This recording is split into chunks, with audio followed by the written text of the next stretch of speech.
Venezuela থেকে 30 থেকে 50 billion barrel তেল যুক্তরাষ্ট্রের কাছে হস্তান্তরের ঘোষণা দিয়েছেন প্রেসিডেন্ট ডোনাল্ড ট্রাম্প।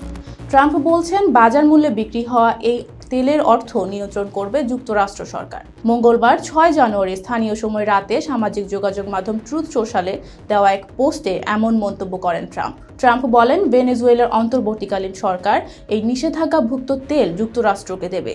তেল বাজার মূল্যে বিক্রি করা হবে এবং সেই অর্থ নিয়ন্ত্রণ করব আমি। মার্কিন প্রেসিডেন্টের দাবি, এই অর্থ ব্যবহার করা হবে ভেনেজুয়েলা ও যুক্তরাষ্ট্র উভয় দেশের জনগণের কল্যাণে।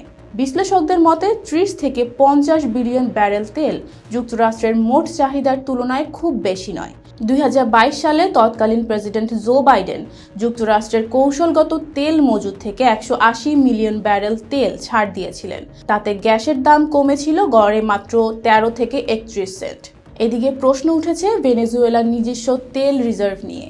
দেশটির মজুদ প্রায় পূর্ণ থাকলেও এত বিপুল পরিমাণ তেল হস্তান্তরে ভবিষ্যতে সংকট তৈরি হতে পারে বলে আশঙ্কা করছে বিশেষজ্ঞরা। এতে বৈশ্বিক তেল বাজারে সামান্য প্রভাব পড়লেও বড় প্রশ্ন উঠেছে ভেনেজুয়েলার সার্বভৌমত্ব ও ভবিষ্যৎ তেল রিজার্ভ নিয়ে।